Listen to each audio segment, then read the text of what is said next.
Isang pinagpalang araw sa inyong lahat mga ka-farmers. Welcome na naman muli dito sa ating YouTube channel. Kung ikaw ay may balak mag-umpisa sa farming business, tamang-tama para sa inyo ang videos na ito. Ang ating pag-uusapan ngayon ay ang iba't ibang mga organic feed na dapat mayroon tayo sa ating farm. Pero bago natin simulan, kung bago ka pa lang napadaan sa ating YouTube channel, huwag mong kalimutan mag-subscribe and hit the notification bell para updated ka sa iba pa nating mga video. Ang inyong pag-subscribe ay malaking tulong yan para mas lalo pa tayong makapag-share ng marami pang videos about sa farming idea at makapag-inspire hindi lang sa'yo, pati na rin sa mga kapwa natin mga ka-farmers na gustong pumasok sa farming business. Ang ating ipapakita at pag-uusapan ng mga organic feed, dapat meron ka dito para siguradong kumita ka. Wala ka man pambili ng feed, siguradong meron tayong pampatuka, pampakain sa ating mga alaga. Ito yung pinakauna mga ka-farmers. Ang pinakauna sa ating listahan ay ang Azula. Alam nyo naman, karamihan sa atin ay nakakakilala sa Azula. Ang Azula ay napakaganda ng kanyang mga vitamin na makukuha ng ating mga livestock. At ang Azula ay hindi mahirap itanim at napakabilis nitong dumami kahit araw-araw tayong mag-harvest para sa patuka sa ating mga alaga.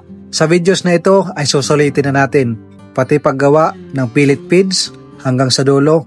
Tapusin nyo ang videos na ito dahil isi-share ko sa inyo ang step by step na ating mga ginagawa at paulit-ulit nating ginagawa araw-araw para maging madali ang paggagawa natin ng ating mga patuka at pagkain ng ating mga livestock.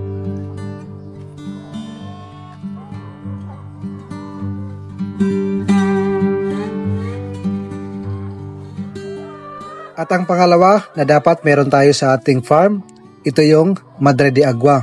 Ang Madre de Agua napakadaling mabuhay. Kahit itusok lang ang mga stem nito sa lupa, ay mabubuhay na sila at hindi mahirap alagaan. At ang kagandahan nito pag meron ka dito sa inyong farm, pwede sa ating mga alagang manok, pwede sa ating mga alagang native na baboy, sa kambing, sa baka, at iba pang mga livestock na pwedeng kumain ng forage. Sa pagbibigay naman nito sa ating mga alaga, pwede nating direct ibigay, kakainin na nila yan. Pwedeng ihang para sa ating mga alagang manok, pwede rin i-shredder kung mayroon kayong shredder, pwedeng i-chop, haluan ng darak, pwede rin feeds, or kahit na anong mga organic feed na makukuha natin sa ating farm.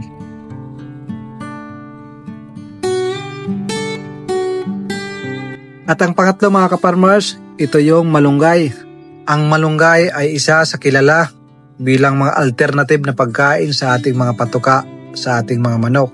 Ito ay napakaganda dahil sa tagline nito na vitamin. At sa pagtatanim naman nito, walang kahirap-hirap. Pwede natin gawing pangbakod sa ating mga farm. May bakod ka na, may pampatuka ka pa sa inyong mga alaga, at higit sa lahat, mayroon tayong panglagay na gulay sa ating tinulang manok. At mayroon pa mga ka-farmers, pag pumunta yung ating mga kaibigan, sigurado mayroong bit-bit yan pag uwi na dahon ng malunggay.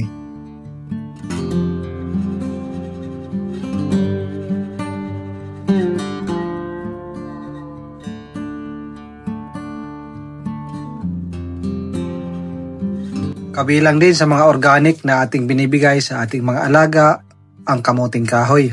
Simula sa dahon ng kamuting kahoy hanggang sa root scrap nito, ay pwedeng ibigay sa ating mga alagang manok, pati na rin sa ating mga native na baboy. Lahat ng ating binabahagi, lahat yan ay napakabilis dumami at hindi mahirap itanim. Ito rin mga ka-farmers, ito yung dahon ng mulberry. Ang mulberry ay hindi rin mahirap itanim, napakabilis patubuin. Ang dahon nito pwedeng ipakain sa ating mga native na baboy, pati na rin sa ating mga alagang manok at sa ating mga kambing. At pagdating naman sa bunga, pwede nating ibenta bilang prutas. Pwede rin ipakain sa ating mga nangingitlog na manok. At para sa hindi pa nakakaalam, ang papaya po ay maganda po ang epekto para sa ating mga alagang manok. Pwedeng ipakain ang dahon nito, pati na rin ang kanyang bunga, hilaw man o hinog. Kaya sa ating mga ka-farmers na may balak pumasok sa farming business, hindi rason kung wala tayong malaking budget. Ang importante, madiskarte po tayo. Kaya kung gusto mong kumita, kailangan talaga sipag at tiyaga at diskarte. Huwag tayong aasa sa commercial feeds kasi siguradong baka malugi tayo. Iwasan po natin ang umasa sa commercial feeds, lalo na pag nagsisimula pa lang tayo. Kung ikaw mo naman ay nasa trabaho pa or nasa abroad pa, kung balak mong pumasok sa farming business, mas mainam magpatanim ka na habang hindi ka pa nagsisimula sa iyong farming business. Para pagdating ng panahon na ikaw ay magsisimula na, ready to harvest na. At ang sunod mga ka-farmers, ito ay napakarami sa ating probinsya. Ito yung ipil-ipil. Favorite yan ng ating mga alagang native na baboy, pati na rin sa ating mga alagang manok. At maging yung kambing natin, malakas kumain ng dahon ng ipil-ipil. Isama na rin natin mga ka-farmers sa pagtatanim ang Madre de Cacao. Ang Madre de Cacao, napakaganda rin ito sa ating mga alaga. Pwede rin itong gawing fertilizer. At mainam itong pangtanggal sa mga kuto sa ating mga alaga, maging manok man, aso at iba pang mga alaga. Kaya mas mainam na mayroon tayong Madre de Cacao. At ang kagandahan dito, mabilis mabuhay. Pwede rin ito ipakain sa ating mga alagang baka. Kasama na rin ang ating mga alagang kambing. At isa ito sa mga favorite sa ating mga alagang manok. Ang tawag dito ay talinom. Ang kagandahan dito ay napakabilis dumami. Hindi ko lang alam kung ano ang Tagalog dito. Kung mayroon nakakaalam, paki-comment na lang sa ating comment section. Maganda ito mga ka-farmers, napakabilis, tumubo at dumami. At maliban sa pagkain sa ating mga alagang manok, pwede rin itong pampaasim pag tayo ay nagtitinola. Makikita nyo naman mga ka-farmers kung gaano sila kalakas kumain. Hindi nila titigilan yan, hindi yan tatantanan hanggat hindi mauubos. Ang sunod natin ipapakita, siguradong mayroon kayo nito sa inyong mga probinsya. Ito yung saging, mapabunga man or pagdating sa banana trunk, pwede nating ipakain. Ito ay napakagandang organic na pagkain sa ating alagang manok, kambing at pati na rin sa ating mga alagang native na baboy. Maswerte yung may mga malawak na lupa kasi pwede kayong magtanim ng marami. Kaya sinasabi ko sa inyo, bago kayo magsimula sa inyong farming business, mas mainam na magtanim kayo ng marami kasi within a year, siguradong makakapag-harvest na kayo. Simula sa bunga hanggang sa katawan ng saging, pwede nating ipakain sa ating mga alaga. Yung trunk nito, yung katawan ng saging, pwede nating i-slice, i-shredder, paghalo-haloin natin sa ating mga pinangalanan na mga organic feed katulad ng talinom, azola, Madre de Agua. Pwede natin paghalo-haloin, haluan natin ng feeds, haluan natin ng darak, molasses para mas lalong maging masustansya ang mga pagkain ng ating mga alaga. At hindi rin magpapahuli yung ating kangkong mga ka-farmers. May dalawa tayong source ng kangkong, merong sa fish pan, meron sa lupa. Yung sa fish pan mabilis dumami mga ka-farmers, pero yung sa lupa, yun po ay hinahati natin, pagkain ng tao, pagkain ng ating mga alaga. Kasi yung sa fish pan mga ka-farmers, ayaw kumain ni Mrs. Baka daw may linta. Pero ako mga ka-farmers, wala ho akong pili. Pwede ako kumain ng kangkong sa lupa, pwede rin sa fish pan. Kahit may linta, pwede ko rin kainin, walang problema. Biro lang mga ka-farmers. At sa likod ng hirap na ating ginagawa araw-araw, ito naman yung reward. Ang kanilang egg production. Kasunod ng harvest ay pagbibenta. Pag nabenta na, papasok ang pera. Bawas sa mga expenses, ang sobra mga ka-farmers, yan po ay ating ganansya. Sa mga papasok sa farming business, sa una, kailangan mong paghirapan. Pero pag nalampasan mo ang bawat pagsubok araw-araw, siguradong mayroon ding balik.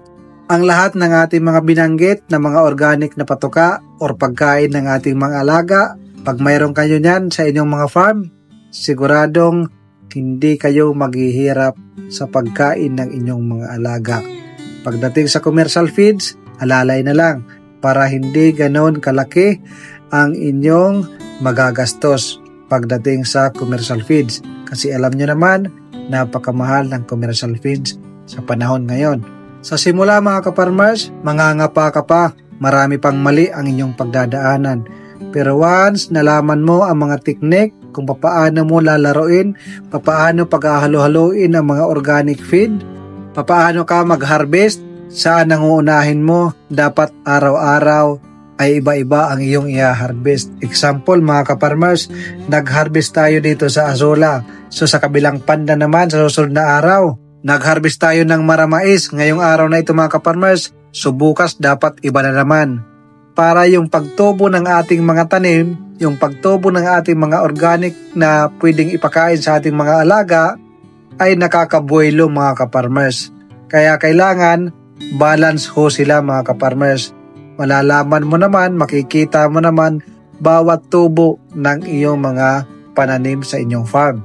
At sa mga hindi pa nakakaalam mga ka-farmers, pwede ho tayong gumawa ng sarili natin pellet feeds. Gamit lang natin ang ating mga organic na tinatanim sa ating farm mga ka-farmers. So example ko sa iyo mga ka-farmers sa ngayon. So ipapakita ko sa inyo, mas maganda kung mayroon tayong pellet machine. Mayroon naman mabibili sa online. Ang lahat ng inyong makikita ay galing lang sa ating mga pananim sa ating farm. Kaya ngayon, gagawa tayo ng pellets galing dito sa ating mga organic na mga pinaghalo-halo para maipakita sa inyo. Pero ang inyong makikita ay base lang sa aming mga experience dito para lang maitaguyod ang araw-araw na pagpapatuka sa ating mga alaga.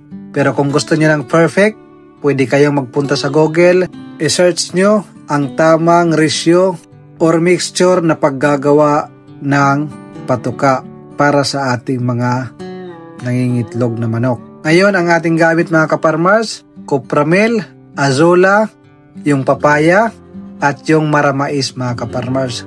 At sinamahan na rin natin ng crack corn. At kung gagawa kayo ng sarili nyong pellet feeds, kailangan medyo mamasa-masa para maganda ang pagkadikit-dikit ng inyong mga pellet feeds na ginawa. At pagkatapos nyong gawin, pwede na kaagad ibigay sa ating mga alaga. Pero kung i-stack nyo ng matagal, kailangan i-dryer or ibilad natin kung wala tayong pang-dryer mga ka-farmers. Ganon lang ang technique. At ito naman mga ka-farmers, Talinom, Azola at lalagyan ng commercial feeds. So paghahalo-haloin, pwede natin lagyan ng molasses or kahit na anong vitamin na pwede nyong ilagay para mas lalong maging healthy at matataba yung ating alaga. Kasi pag healthy, mataba yung ating alaga, sigurado na maganda ang egg production na kanilang ibibigay. Para naman sa ating mga ka-farmers na nanonood na mayroon na mga experience, kung mayroon kayong mga alam na mga organic feed na makakatulong sa ating mga kapwa ka-farmers na gustong magsimula sa farming business, maaari nyong i-comment sa ibaba para makatulong po tayo sa ating kapwa. So paano mga ka-farmers, hanggang dito na lang. Sana nagkaroon kayo ng idea at na-inspire kayo sa ating videos na binahagi. At kung gusto nyo pang mapanood ang mga susunod nating video, huwag kalimutan mag-subscribe and hit the notification bell para updated ka sa ating pang susunod na mga video. Magandang araw at mabuhay po tayong lahat mga ka-farmers. God bless po sa inyo at sa inyong mga pamilya.